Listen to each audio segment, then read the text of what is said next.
The Americanization of Benjamin Franklin, 2004, a biography by Gordon S. Wood, Alva O. Way University professor and professor emeritus of history at Brown University, earned the Julia Ward Howe Prize from the Boston Authors Club in 2005. In this work, Wood digs beneath the myths surrounding Franklin to reveal a more nuanced portrait of a man who, though largely overlooked during his lifetime, came to symbolize the American ideal after his death. In the introduction, Wood traces Franklin's posthumous rise in popularity to the 19th century, a period during which Franklin came to exemplify American ideals such as diligence, innovation, industriousness, and entrepreneurial spirit. Even then, he remained a divisive figure. To some, he was the moral and practical model of the self-made man, a beacon of upward mobility through hard work. To others, however, he stood as a caricature of capitalism. All of America's bourgeois complacency, its get-ahead materialism, its utilitarian obsession with success, the unimaginative superficiality and vulgarity of American culture that kills the soul. For many among the 19th century cultural elite, Franklin's pursuit of wealth was proof of a shallow and soulless American ethos. Once Wood establishes the cultural narratives and competing myths that defined Franklin in the 19th century, he rewinds to the 18th, the crucible in which Franklin himself was shaped. In Chapter 1, Becoming a Gentleman, Wood details Franklin's remarkable climb from humble origins as the youngest son of a candle and soap maker, among the lowest artisan trades. The 15th of 17 children, Franklin had only 2 years of formal schooling before being apprenticed at 12 to his older brother, a printer.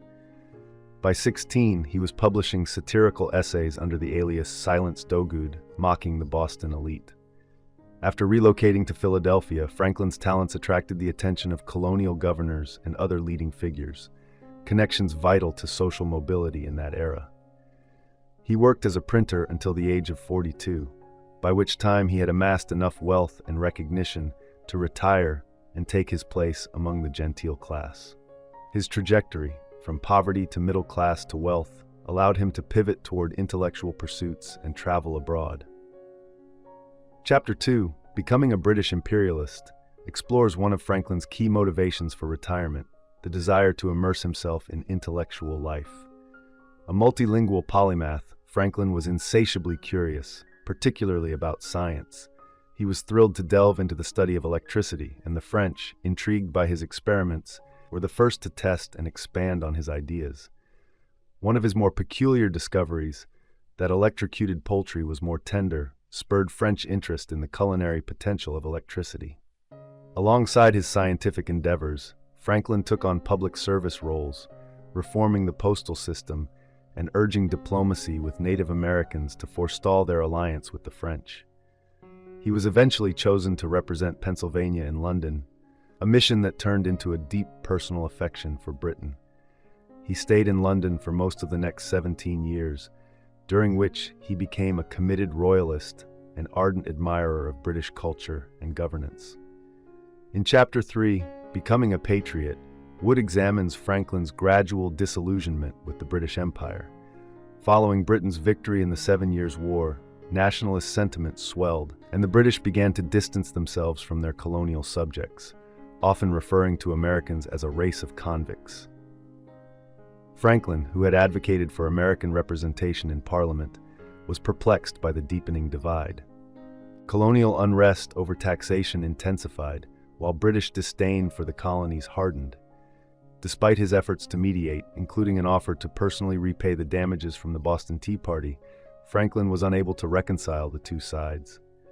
Chapter 4, Becoming a Diplomat, charts Franklin's role in shaping the international dimensions of the American Revolution. He returned to Philadelphia in 1775, a septuagenarian arriving in a colony already in armed conflict with Britain. Initially suspected of espionage, Franklin soon proved his loyalty and was dispatched to France to secure support for the revolution. He remained there for 8 years. Franklin and the French were mutual admirers, and his diplomatic finesse played a crucial role in winning French aid. Despite surveillance by British agents and resistance from Queen Marie Antoinette, he secured 2 treaties in 1778, one for trade and another pledging military assistance. In the final chapter, Becoming an American, Wood narrates Franklin's final years. He returned to Philadelphia in 1785 and 2 years later, at the age of 81, participated in the Constitutional Convention. Though he had founded the Society for Political Inquiries to support the new nation's political development, Franklin remained somewhat sidelined. Unlike his fellow founders who had fought in the Revolution and stayed on American soil, Franklin had spent much of his time in European courts and was by then nearly a foreigner to his own people.